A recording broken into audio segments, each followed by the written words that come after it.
함께 기도하시겠습니다.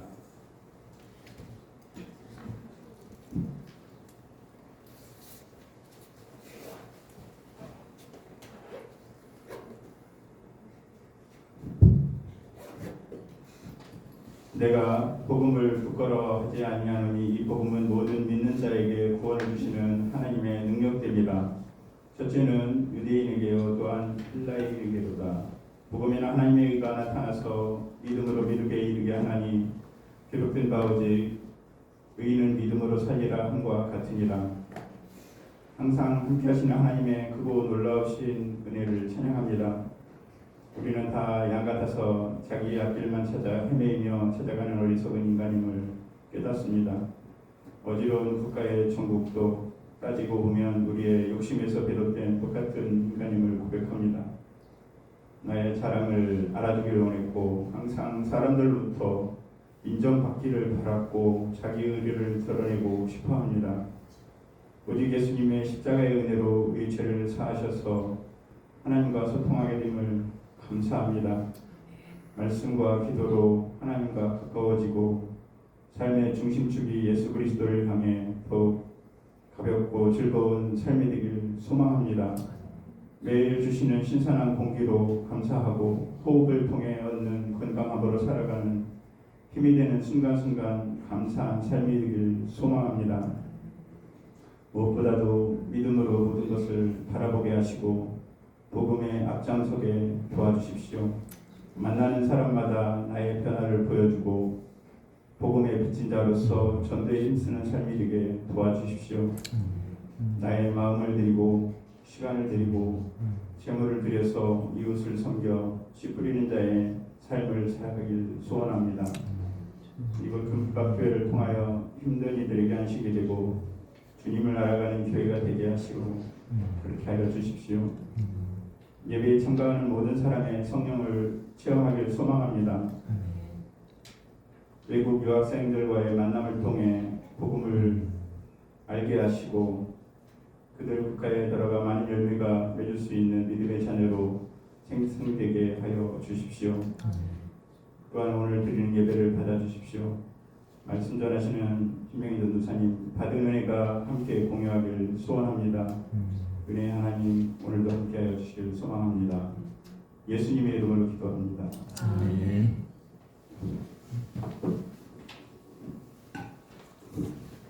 하나님 말씀 마태복음 1장 18절부터 2장 1절 말씀을 한절씩 하시겠습니다. 예수 그리스도의 나심은 이러하니라. 그의 어머니 마리아가 요셉과 약혼하고 동거하기 전에 성령으로 잉태된 것이 나타났더니 하나는 요셉을 누구로 사랑하라. 그를 존재하지 아니하고 하나님을 끊고자 하여 이 일을 생각할 때에 주의 사자가 현몽하여 이르되 다윗의 자손 요셉아 내 아내 마리아 데려오기를 무서워하지 말라. 그에게 잉태된 자는 성령으로 된 것이라. 그러하니 그 이름을 예수라 하라. 이는 그가 자기 백성을 그들의 죄에서 구원할 자신이라 하니라. 이 모든 일이 된 것은 주께서 선지자로 하신 말씀을 이루려 하심이니 이르시되 보라 처녀가 잉타하여 아들을 낳을 것이요 그의 이름은 임마누엘이라 하리라 하셨으니 이를 번역한즉 하나님이 우리와 함께 계시다 하니라. 요셉이 잠에서 깨어 일어나 주의 사자의 분부대로 행하여 그의 아내를 데려왔으나 아들 낳기까지 동참하지 아니하더니 마음의 이름을 예수라 하니라. 다같이 헤롯 왕 때에 예수께서 유대 베들레헴에서 나시니 아멘. 구주가 나셨다라는 제목으로 신명적으로 말씀드리겠습니다.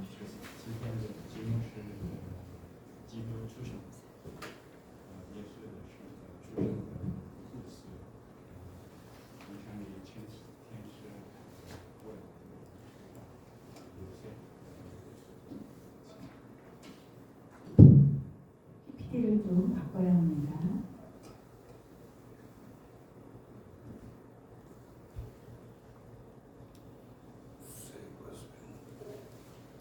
구주가 나셨 잠깐만요. 슬라이드 쇼를 하고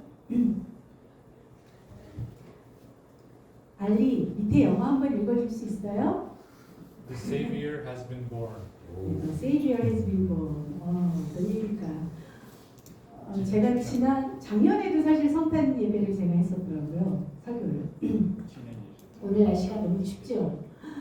우리 12월은 참 추운 때인 것 같습니다. 근데 제가 9년 전에 2015년에 아주 따뜻한 크리스마스를 보낸 적이 있어요.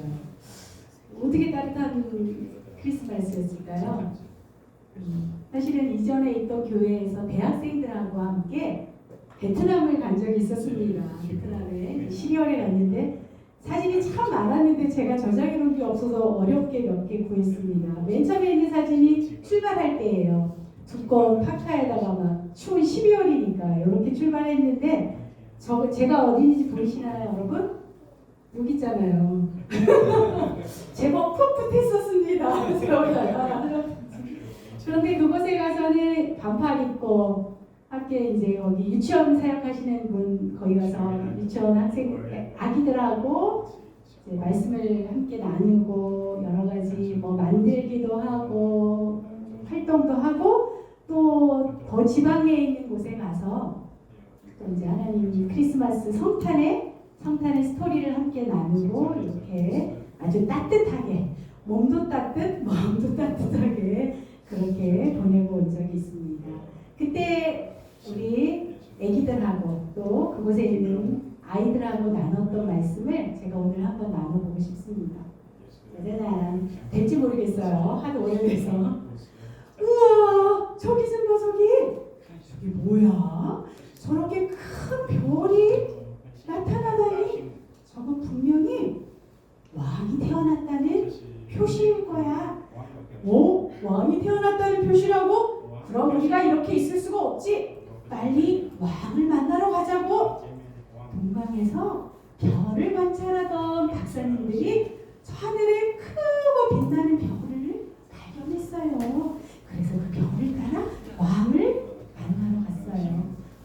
배칠 현철 안녕하세요. 지금 스토리. 자, 떠그덕 별을 따라서 산을 넘고 물을 넘고 이렇게 왕을 만나러 갔어요. 먼저 예루살렘에 있는 멋진 궁궐을 찾아갔어요. 여기 혹시 왕이 태어나셨나요? 우리가 분명히 별을 보고 이곳을 찾아왔어요. 그런데 예루살렘에 있던 사람들은 왕이라고요? 몰라요. 여기는 왕이 태어나지 않았어요. 어떡하지? 어디서 왕을 찾지? 네, 또 별이 나타났어요. 그래서 동방의 박사님들은 별을 따라 다시 한번 왕을 찾으러 갔어요. 짜자잔! 그 별이 어디에 멈췄을까요? 자, 베들레헴이라는 작은 마을에 마구간이에 별이 딱 멈춰섰어요. 그곳이 어디일까요? 그곳에 누가 있을까요? 바로 마구간 안에 아기 예수님이 태어나셨어요. 응애! 와, 예수님이 응애! 아기로 태어나셨어요. 동방의 박사님들은 드디어 우리가 왕을 만났어. 바로 이분이 우리의 왕이셔. 박사님들은 예수님에게 선물을 드리며 엎드려서 절했어요. 네. 이렇게 박사님들은 왕을 만났어요. 예수님은 바로 이 땅에 오신 우리의 왕이에요. 제가 영감을 살고 우리 아기들에게 이렇게 스토리로 하나님의 말씀을 전합니다. 너무 이게 오래돼갖고 김영희 집사님 아실 텐데 제가 참 잘했는데. 자, 이렇게 우리는 예수님의 이야기를 여러 스토리를 통해서 듣습니다. 어린아이들에게는 당연히 이렇게 스토리텔링으로 성경의 말씀을 전하죠. 오늘 우리가 읽은 마태복음은 신약 성경에서 맨 처음에 있는 말씀이에요. 근데 이 마태복음은 이 이야기를 옛날에 once upon a time 이렇게 전하지 않아요. 뭐라고 전하죠? 마태복음 1장 1절 보면 아브라함과 다윗의 자손 예수 그리스도의 계보라 쭉 쭉쭉쭉 그래서 아브라함부터 해서 아브라함이 이삭을 낳고 이삭은 야곱을 낳고 1절부터 쭉쭉쭉 그 다음에 15절까지 누가 누구를 낳고 누가 누구를 낳고 참 지루한 그런 계보를 시작합니다. 그래서 16절에 보면 야곱은 마리아의 남편 요셉을 낳았으니 마리아에게서 그리스도라 칭하는 예수가 나십니다. 무슨 얘기를 하고 싶은 걸까요? 예수님이 탄생한 이야기는 제가 먼저 재미있는 동화처럼 들려주었지만 이건 동화도 아니고 전래도 아니고 신화도 아니고 뭘까요? 바로 팩트라는 거예요. 팩트. 역사적인 사실이라는 이야기입니다. 그래서 마태는 먼저 예수 그리스도의 계보, 족보부터 시작을 합니다. 족보 있는 집 있나요? 족보는 그 가문에, 그 집안에 실존했던 인물들이 기록되어 있어요. 아버지, 아들, 손자 이렇게 예수님은 이 세상에 실존했던 인물로 특별히 아브라함과 다윗의 자손으로 오셨다고 그렇게 이야기를 합니다. 아브라함부터 시작하는 이 말씀은 우리가 잘 알고 있는 창세기 12장 말씀을 떠올리게 합니다. 하나님께서 아브라함을 부르시고 약속하셨어요. 그 약속이 무엇이었죠? 내가 너에게 큰 민족을 주고 너를 통하여 복을 주겠다고 그렇게 아브라함을 통하여 약속하신 그 복이 이제 예수 그리스도를 통해서 성취되었다는 이야기입니다. 예수님의 오시는 탄생의 이야기, 나신 이야기는 우리가 이 말씀을 통하여 허구가 아니고 사람들이 지어낸 이야기가 아니고 이 세상의 역사 가운데 실제로 이루어진 그런 팩트라는 것, 그것을 우리가 알 수 있습니다. 자, 그런데 또 한 가지 또 볼까요? 그럼 예수님의 나심은 어떠했는가? 자, 같이 한번 볼까요? 같이 읽어볼까요? 시작. 그의 어머니 마리아가 요셉과 약혼하고 동거하기 전에 성령으로 잉태된 것이 나타났더니 예수님이 이 세상에 실존한 인물로 오셨어요.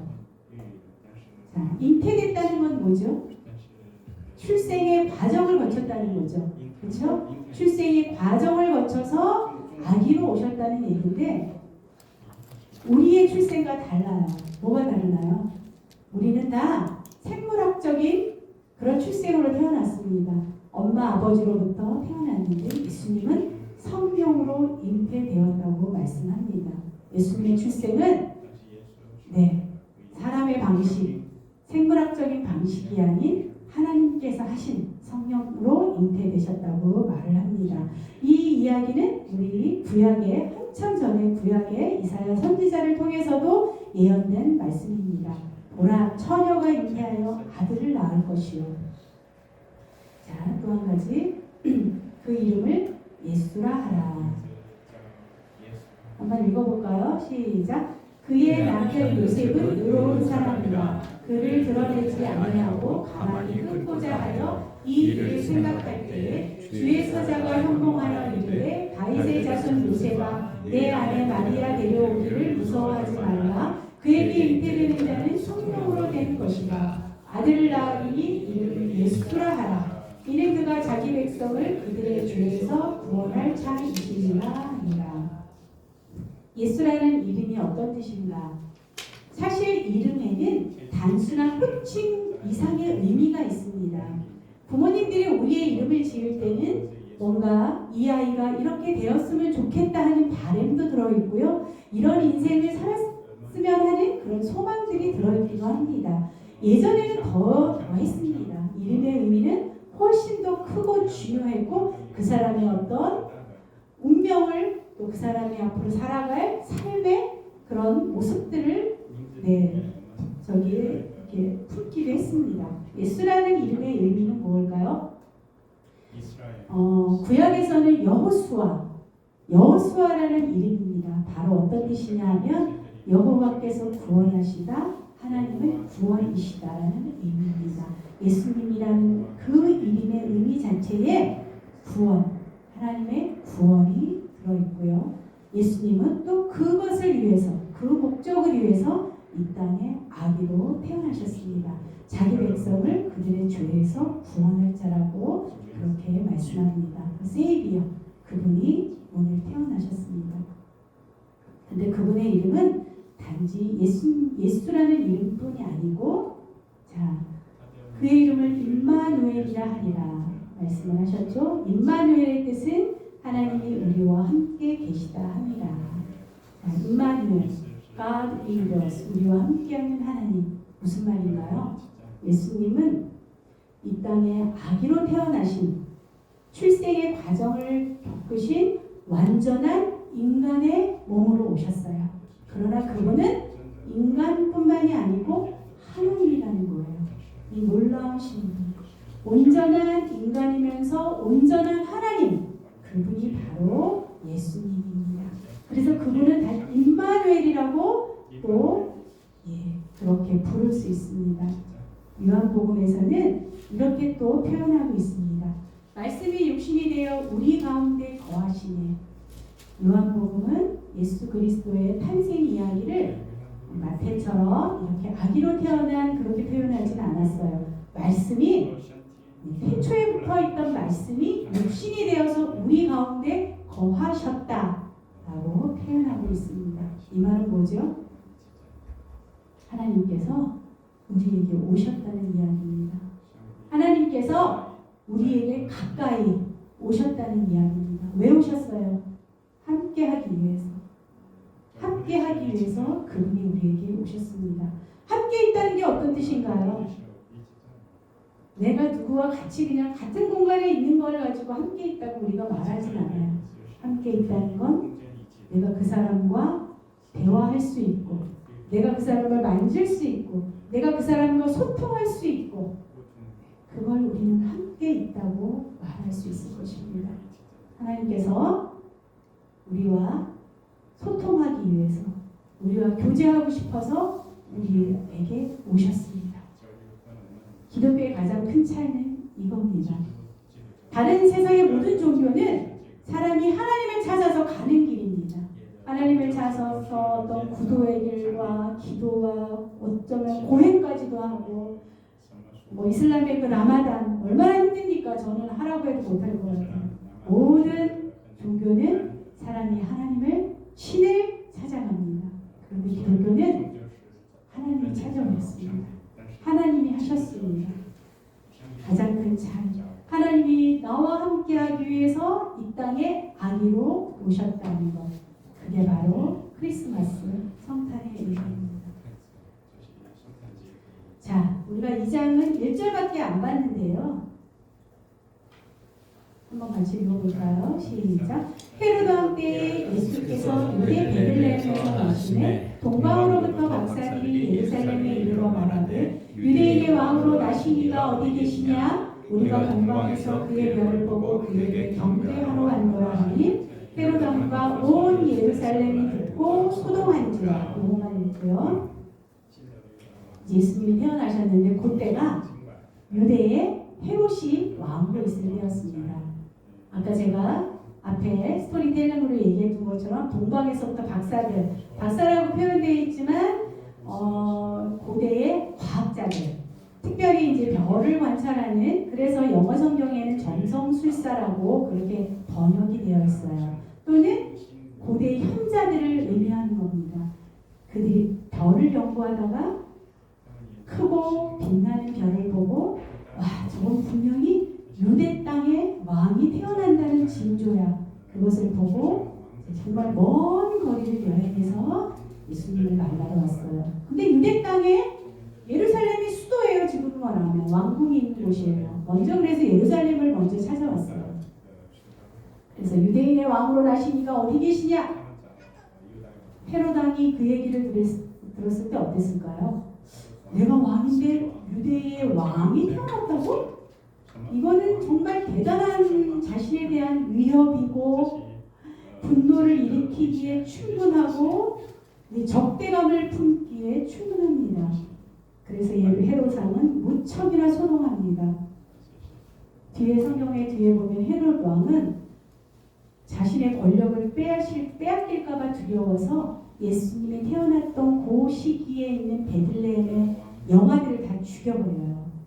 역사적 기록에 보면 그 시기 베들레헴 촌락의 규모에서는 그 정도 2살 아래 아기들이 한 2, 30명 있었을 거라고 추정을 합니다. 예수님을 아기로 오신 그 예수님을 죽이기 위해서 2, 30명이나 되는 죄 없는 영아들을 다 살해합니다. 이렇게 헤롯 왕은 정말 폭력적이고 아주 포악한 왕으로 그렇게 역사에 기록이 되어 있습니다. 근데 헤롯 왕뿐이 아니에요. 온 예루살렘이 듣고 소동했대요. 온 예루살렘이 누구를 의미할까요? 물론 예루살렘에 사는 사람들이겠지만 그 뒤에 보면 헤롯 왕이 대제사장과 서기관들에게 물어봅니다. 유대의 왕이 난다고 하는데 그럼 도대체 어디서 난다는 얘기냐? 그들은 구약 성경을 잘 알고 있기 때문에 분명히 베들레헴이라는 곳에서 태어날 겁니다 라고 이야기합니다. 근데 그 종교적인 지도자들, 대제사장, 서기관 이런 사람들도 동방박사들하고 같이 베들레헴에 왔다는 기록이 없어요. 소동했어요. 참 아이러니하죠. 몇백 년 기다려온 그 예수님이 오셨다고 하는데 막상 그 소식을 듣자 그들은 소동합니다. 우리의 자리를 뺏길까? 우리가 가지고 있는 기득권을 뺏길까? 그랬을 것 같습니다. 자, 그런데 경배한 사람들이 있죠. 여기서는 동방에서 온 그 박사들, 그들은 별을 보고 다시 그를 인도하는 별을 보고 예수님이 태어나신 그곳을 찾아가서 매우 기뻐하며 왕께 경배하고 선물을 드립니다. 경배하는 사람들 어떤 사람들입니까? 사실 동방에서 온 박사들은 이방인이에요. 성경적인 근거에서는 유대인의 눈으로 보기엔 이 사람들은 이방인이에요. 이방인들이 예수 그리스도를 찾아와서 그분이 왕이라는 것을 발견하고 그분 앞에 경배합니다. 예수님이 태어났다는 그 소식에 뭔가 내가 가지고 있는 뭔가를 뺏길까봐 두려워하고 소동하는 사람들이 있는 반면 당신이 바로 하나님이 보내신 왕이십니다. 당신이 바로 나를 구원하실 구원자입니다. 이렇게 경배하는 자들이 있습니다. 지난주 제가 주일도 예배 끝나고 나서 영화를 한 편 봤습니다. 넷플릭스에서 이거 새로 올라온 영화예요. 메어리 마리아. 재밌어요. 어떤 재미냐 하면은 예수님이 태어나기까지의 성경에는 참 간단하게 기록되어 있지만 마리아와 요셉과 마리아의 부모들이 겪어야 했던 그 많은 위협과 그 고난과 희생을 이야기합니다. 거기서도 똑같은 말을 해요. The Savior has been born to you. 너희에게 구세주가 태어났다. 그런데 제가 이제 기억이 나는 대사가 다른 대사는 기억이 딱 안 나는데 헤롯이 그 소문을 듣고 동방 박사들이 와서 또 이렇게 물어봤을 때 소문을 듣고 했던 대사가 딱 제 이렇게 머리에 딱 꽂혔어요. 그 대사밖에 생각 안 나요. 뭐라고 하냐면 알리 읽어줄래요? 영어 잘한대요. 알리가. Why do we need a savior? 한국말로 번역해 주세요. 우리가 구조를 왜 필요한가? 그렇지. 구세주가 왜 필요하지? 구주가 왜 필요하지? 헤롯 왕의 그 대사가 저는 마음에 탁 꽂히더라고요. 왕이 태어났어. 그분은 구주야. 우리를 구원하기 위해서 이 땅에 오셨어. 라고 말했을 때 그 말을 받아들이고 정말 당신은 나의 왕입니다 하고 경배했지만 Why? 왜 구세주가 필요해? 내가 왕인데 내가 내 인생의 왕인데 내가 왜 구세주가 필요하지? 나는 너무 잘 살아. 나는 구세주가 필요 없어.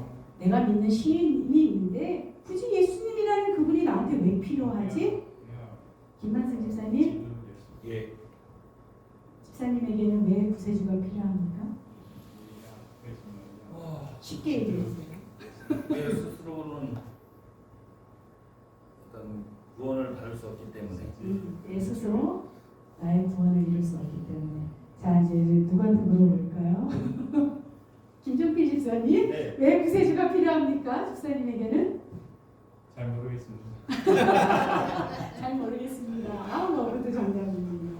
한 번만 더 자원해서.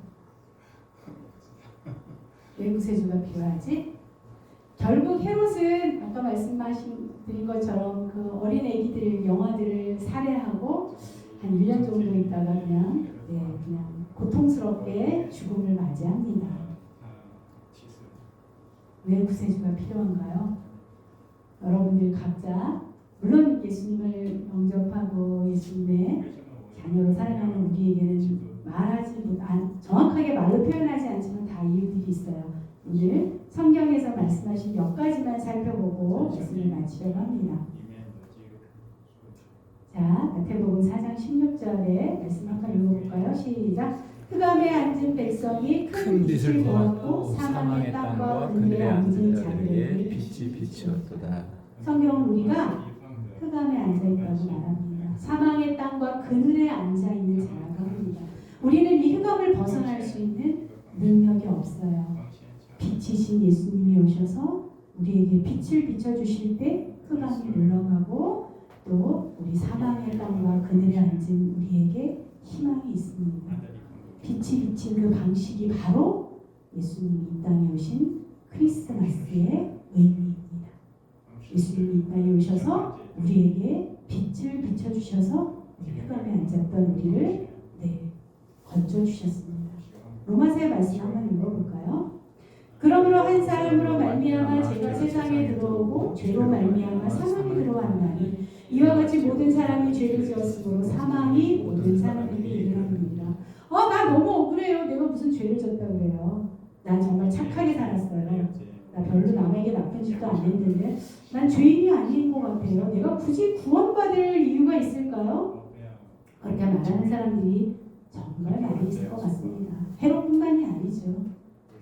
그리고 또 내가 내 인생의 주인인데 굳이 내가 예수님을 내 인생의 주인으로 모셔야 될 필요가 있을까? 그런데 성경은 모든 사람이 모든 세상에 죄가 들어왔다고 합니다. 맨 처음 사람 아담의 죄로 인하여 우리 인류에게는 죄가 내가 꼭 어떤 행위를 해서가 아니고 죄된 속성을 가지고 있어요. 죄의 속성이 인간의 본질입니다. 여러분 성악설, 선선설 얘기 많이 들어봤죠? 이거는 어떤 학문적인 그걸 따라가지 않고 우리 경험적으로 봐도 알 수 있어요. 사람은 본성 자체가 선하지 않습니다. 애기들을 봐도 알 수 있어요. 자기중심적이고요. 이기적이고요. 하나님을 향하여 대적하는 마음이 있고요. 반항하고요. 우리 애기들이 부모에게 반항합니다. 셋을 키워봐서 경험적으로. 그래서 로마서에는 모든 사람이 죄를 범하였으며 하나님의 영광에 이르지 못하더니 그리스도 예수 안에 있는 성령으로 말미암아 하나님의 은혜로 값없이 의롭다 하심을 얻은 자 되었나이다 라고 이야기합니다. 죄는 어떤 도덕적인 그런 나쁜 행실만을 의미하지 않아요. 가장 큰 죄는 창조주를 향하여 반항하고 더 적극적으로 적의를 품고 이것이 죄입니다. 그래서 우리에게는 구세주가 필요합니다. 우리가 이 죄를 해결할 능력이 없기 때문입니다. 우리의 본성을 거슬려서 우리를 구원할 수 없기 때문에 성경에서는 예수 그리스도가 오실 수밖에 없었습니다. 제가 제목을 Savior has been born to you라고 했는데 이게 이제 짧은 영어로 보면은 이게 현재 완료예요. 현재 완료요. 과거로 하면 The Savior was born to you예요. 과거형으로 쓰면은 어떤 과거에 딱 이루어졌던 그 사건을 이야기해요. 현재 완료로 쓰게 되면 알지. 현재 완료는 어떤 의미인지. 과거에 이루어졌던 사실이 현재까지 영향을 미칠 때 우리가 현재 완료로 씁니다. 짧은 영어 실력으로. 그래서 제가 이거를 현재 완료형으로 썼습니다. 예수님이 태어나신 그 성탄은 2000년도에 한 번 이루어졌던 과거에 그냥 있었던 사건이 아니고요. 그 사건은 지금 현재까지 우리에게 영향을 미칩니다. 그분을 우리에게 가까이 오신 그분을 알아보고 그분을 내게 모시고 그분을 영접한다면 나는 하나님의 백성으로 하나님의 자녀로 살아갈 수 있을 것입니다. 여러분에게 이제 내일 모레 성탄인데 정말 메리 크리스마스 한번 할까요? 시작! 메리 크리스마스! 진정한 기쁨과 소망과 평안은 예수님으로부터 옵니다. 하나님이 주신 가장 큰 선물은 바로 크리스마스입니다. 그분이 아기로 우리와 가까이 있기 위해서 오신 그 날, 그게 바로 하나님이 주신 가장 큰 선물입니다. 선물을 받고 안 받고는 우리의 선택에도 달려 있습니다. 여러분 어떤 선택을 하시겠습니까? 하나님이 주신 가장 큰 선물을 여러분들의 것으로 가질 수 있는 여러분 모두가 될 수 있었으면 좋겠습니다. 기도하시겠습니다. 이 땅에 아기로 오신 예수님, 그분은 하나님이시고 우리를 죄에서 구원하실 구세주입니다. 크리스마스는 하나님께서 우리에게 주신 가장 큰 선물입니다. 그 선물을 내가 마음을 다 열어 받아들일 수 있도록 도와주십시오. 그 하나님 앞에, 그 우리의 구세주로 오신 예수님 앞에 오늘 동방박사들처럼 무릎 꿇어 경배할 수 있는 우리가 될 수 있도록 도와주십시오. 내 인생의 주인이 내가 아니고 하나님이심을 이 시간 인정할 수 있는 우리 모두가 될 수 있도록 도와주십시오. 모든 말씀 예수님 이름으로 기도합니다. 아멘.